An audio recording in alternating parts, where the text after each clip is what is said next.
kesempatan dari Allah Subhanahu wa taala seketika menjadi di amal ibadah kita berkati Allah Subhanahu wa taala. Baiklah, kita lanjutkan sampai pada halaman 234 garis yang ke-9 dari atas. Bismillahirrahmanirrahim. Qul ayyu syai'in akbaru syahadah qulillahu syahidun baini wa bainakum.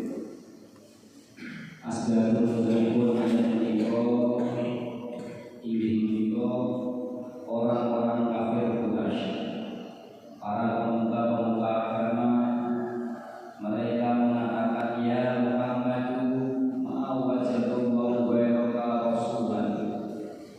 Orang-orang kafir Quraisy, orang-orang kafir yang ada di kota Mekah mengatakan, wahai Muhammad, ma wajadallahu bainaka rasulan, apakah Allah itu tidak menemukan selainmu untuk dijadikan rasul?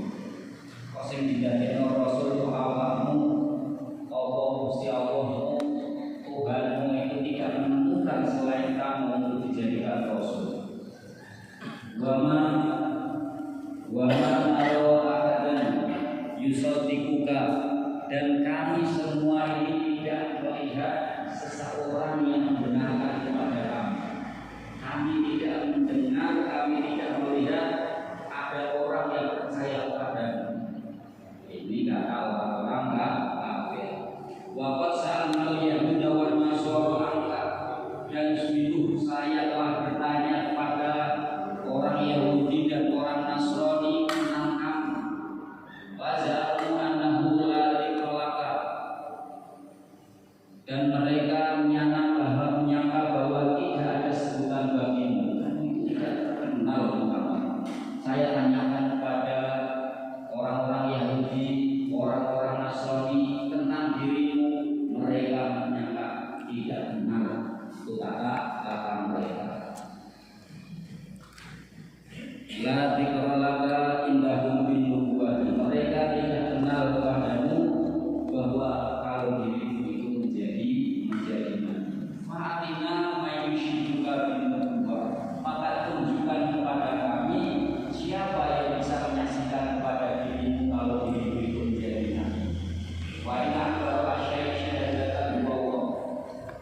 Kemudian Allah Subhanahu wa taala menurunkan ayat yang berbunyi qul ayyu syai'in akbaru syahadah, sebagai jawaban atas ucapan-ucapan orang-orang penduduk Mekah yang kafir tadi, yang seakan-akan itu merendahkan martabat Rasulullah sallallahu alaihi wasallam.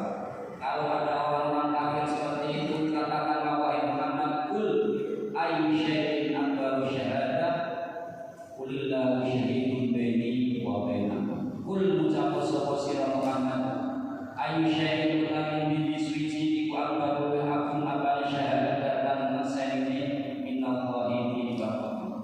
Katakanlah kepada mereka, persaksian siapa yang paling utama, persaksian siapa yang paling besar. Andai kata kalian semuanya ini tidak menyaksikan kalau diriku itu menjadi nabi, enggak masalah.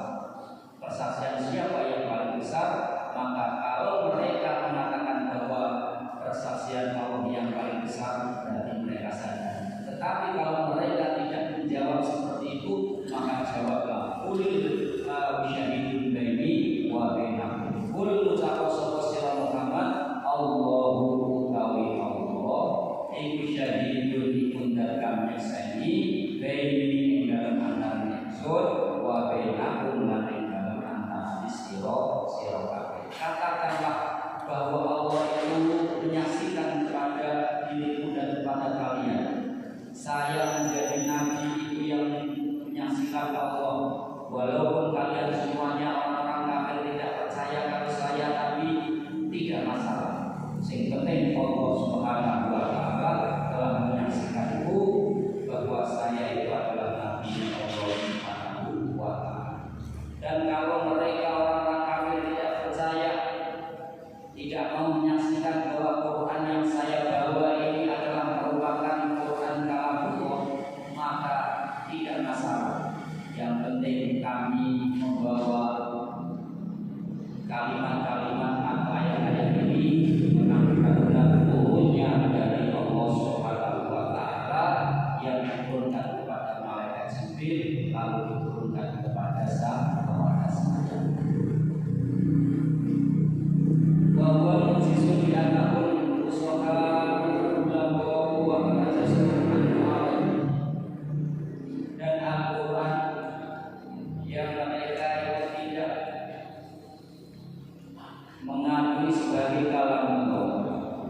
itu merupakan kalam Allah yang mampu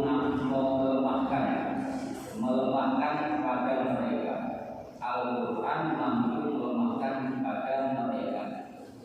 Walaupun mereka orang-orang Mekah itu orangnya fasik, orangnya ahli balaghah, tetapi ketika berhadapan dengan Al-Quran maka kalah jauh fasiknya, kalah jauh ilmu balaghahnya. Setelah diteliti maka Al-Quran ini merupakan kalimat yang fusha, kalimat yang fasih, kalimat yang balaghah. Di dalamnya itu mengandung kalimat-kalimat yang tak mungkin manusia itu bisa menandinginya, karena kalimat yang ada di dalamnya merupakan kalimat yang memberikan kabar tentang masa lalu, masa sekarang, dan juga masa yang akan datang. Masa yang sudah berlewat bertahun-tahun, Al-Quran bisa memberikan penjelasan dengan sebenar-benarnya. Masa yang sekarang kita hadapi juga Al-Quran memberikan solusi, juga menghadapi masa-masa yang akan datang, bahkan masa setelah manusia mati, yaitu masa di mana manusia dibangkitkan dari alam kubur dan menuju alam keabadian yaitu akhirat. Juga Al-Quran bisa memberikan kabar dengan tepat. Maka ketika ahli-ahli syairnya orang-orang kafir disuruh untuk mendatangkan satu surat semisal Al-Quran, maka mereka semuanya tidak akan mampu. Al-Quran itu ibarat sebuah bangunan yang indah, bangunan yang kokoh, lengkap dengan semua fasilitasnya. Ketika ahli suatu bidang datang ke suatu bangunan, pasti menilai menurut keahliannya masing-masing. Contoh, andai kata masuk ke dalam gedung yang megah dan indah, orang yang ahli bangunan tentang masalah konstruksi mesti mengatakan ini bangunan luar biasa, kokohnya, tiganya. Nah ini ahli konstruksi mesti menilai bahwa bangunan itu dinilai menurut ilmunya masing-masing. Kemudian yang ahli seni, ini bangunan luar biasa, terukir dengan indah. Ini tidak mungkin orang seperti kita yang mampu mungkin seperti ini. Orang yang serba ahli ketika memasuki bangunan itu semuanya mengagumi kehebatan dari bangunan itu. Semua merasa kalah ketika sudah masuk ke dalam bangunan yang serba indah, yang serba mewah. Itu pula Al-Quran. Al-Quran yang mau Ustaz sampaikan tadi ibarat gedung yang mewah dan megah. Maka ketika ada orang yang ahli dalam bidangnya meneliti, maka ilmunya kalah jauh dari Al-Quran. Yang bidang ilmu balaghah ketika meneliti, ternyata Al-Quran lebih balaghah daripada ilmunya dia. Yang ahli nahwu meneliti Al-Quran, bahwa Al-Quran itu lebih mengandung ilmu nahwu dan soroh daripada dirinya, karena mulai dari awal sampai akhir tidak ada ilmunya ataupun tidak ada kalimat-kalimatnya yang bertentangan dari Al-Quran, dari ilmu nahwu dan sorohnya. Kemudian dari ilmu tauhidnya, dari ilmu tajwidnya, dari ilmu soroh nahwunya, kemudian dari ilmu balaghahnya diteliti oleh orang-orang yang ahli teliti, mereka semuanya itu kalah. Wahwa mujizun min anakun sa'ahu wa'ulaga wa'ad kajasum an'awati. Mereka tidak mampu melawan, mereka tidak mampu untuk menandingi kehebatan daripada Al-Quran. Setiap yang datang memasuki ini membahas tentang Al-Quran, maka Al-Quran jauh lebih lengkap daripada ilmu yang mereka miliki.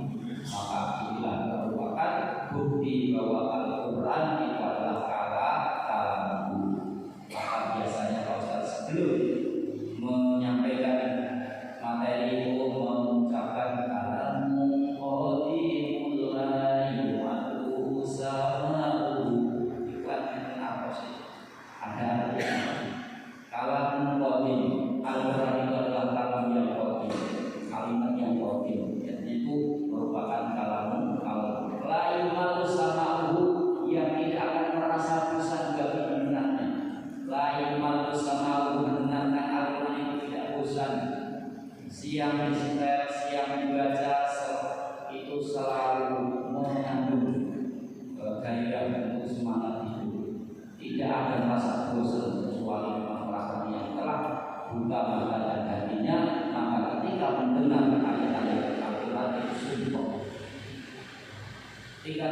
setel siang dibaca sedang, tidak bosan, sorenya dilanjutkan, malamnya dilanjutkan, fajarnya dilanjutkan, itu tidak terasa bosan. Kalamul la yamalu sama, kalamul qadimul la yamalu sama. Tidak merasa bosan untuk mendengarkan. Awil bijak dan suara kepenak-penak mawar diluwake, penak-penak mawar diresami. Bismillahirrahmanirrahim. Qul Allahu syahidun baini wa bainakum. Sing penting Allah itu telah menyaksikan dirimu bahwa saya diutus oleh Allah. Saya menjadinya nabi Allah. Wa bainakum, dan juga Allah menyaksikan kepada kalian. Kalian percaya, orang percaya itu terserah, tapi Allah Subhanahu wa taala Maha menyaksikan.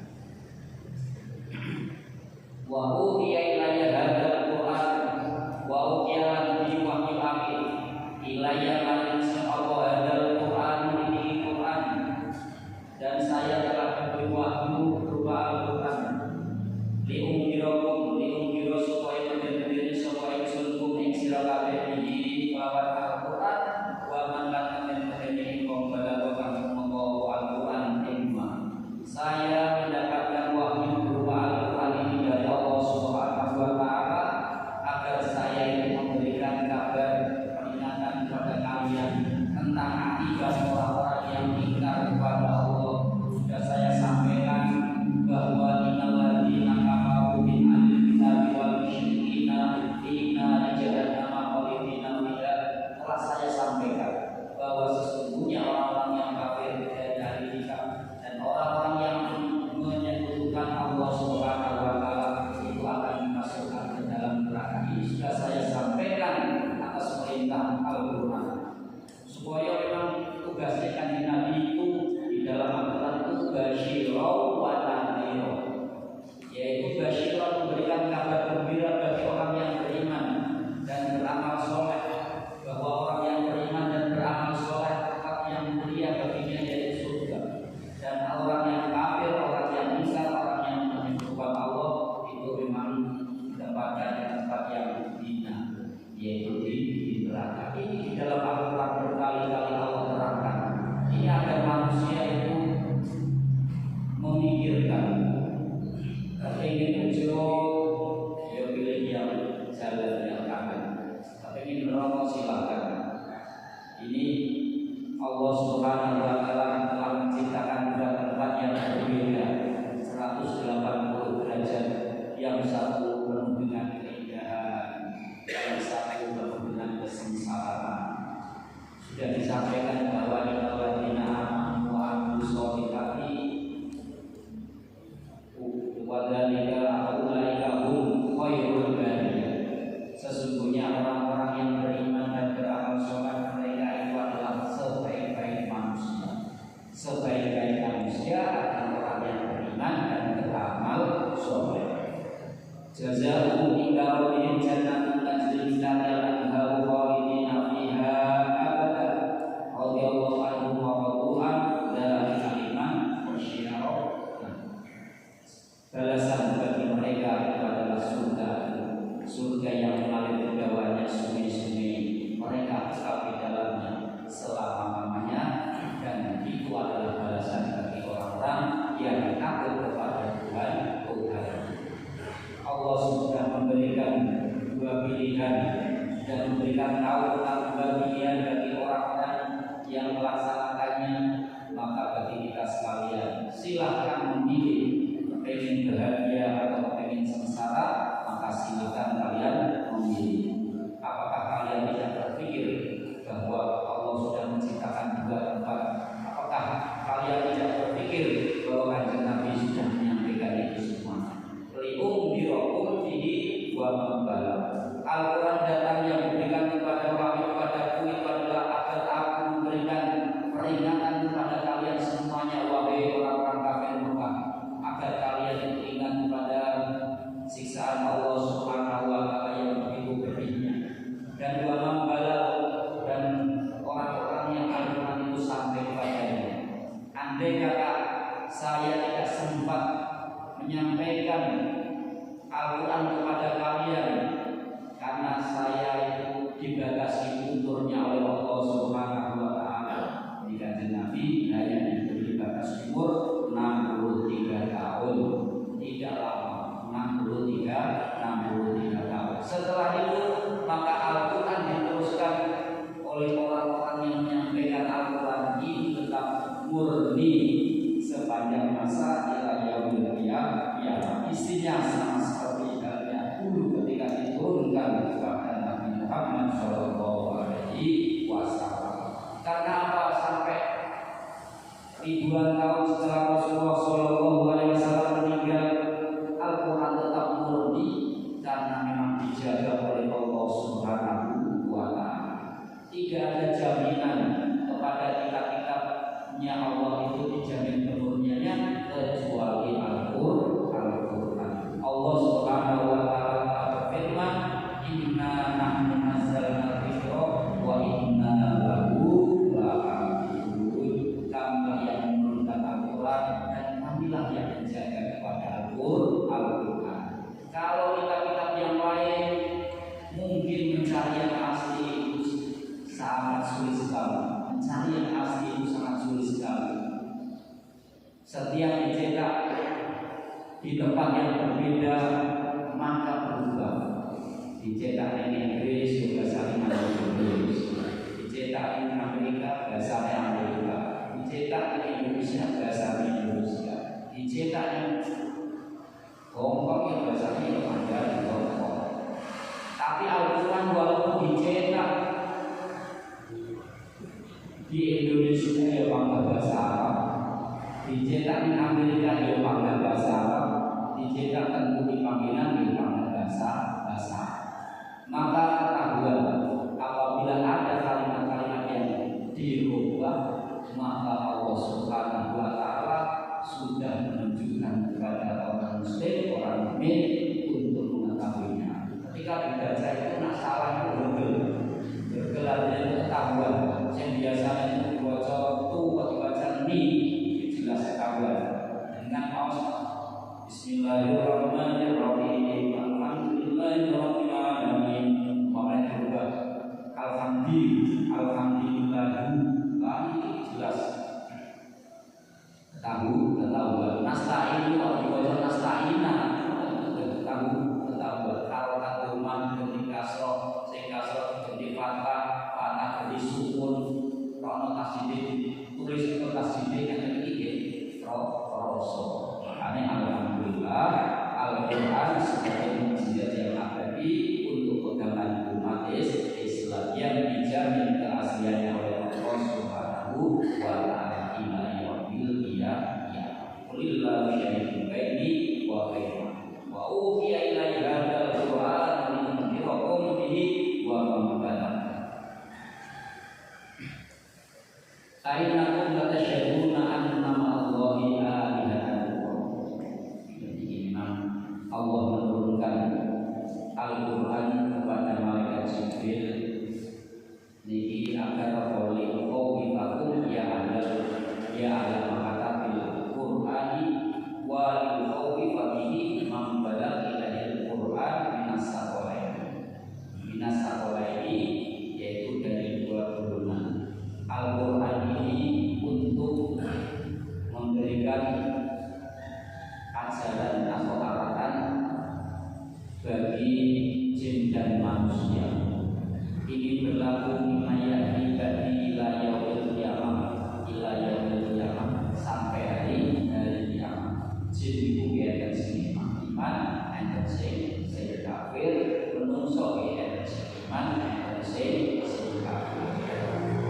Makanya tugasnya Nabi itu basyirah wa nadhirah, yaitu untuk memberikan kabar gembira bagi orang yang beriman dan memberikan peringatan atau kabar-kabar yang menakutkan bagi orang-orang yang tidak beriman.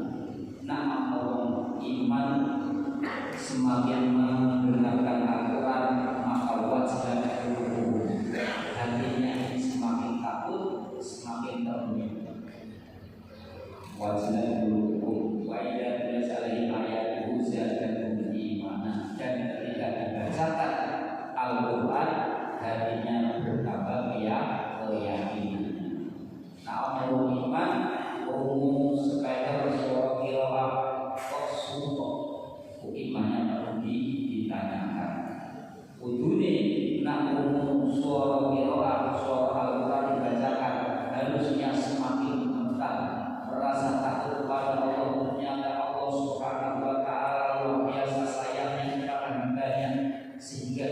diturunkan Al-Quran sehingga diberikan wahyu kalam Allah untuk membimbing manusia. Andai kata tidak ada Al-Quran, bagaimana nasibnya manusia ini? Andai kata tidak diturunkan Al-Quran yang menjamin kemurniannya, maka bagaimana nasib umat Nabi Muhammad yang sudah ditinggalkan ribuan tahun yang lalu?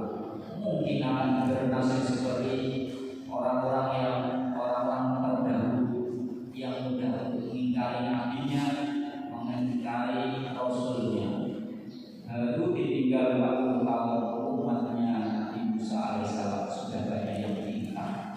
Ibu Nabi 40 tahun ditinggal jelas dilok awal pun kata sing diingkar, kata sing diboleh dan sing digambar Musa sendiri. Walaupun pada itu terbuat dari emas bisa berbicara, kemudian ngomong bahwa saya itu adalah Tuhan kalian, kok yuk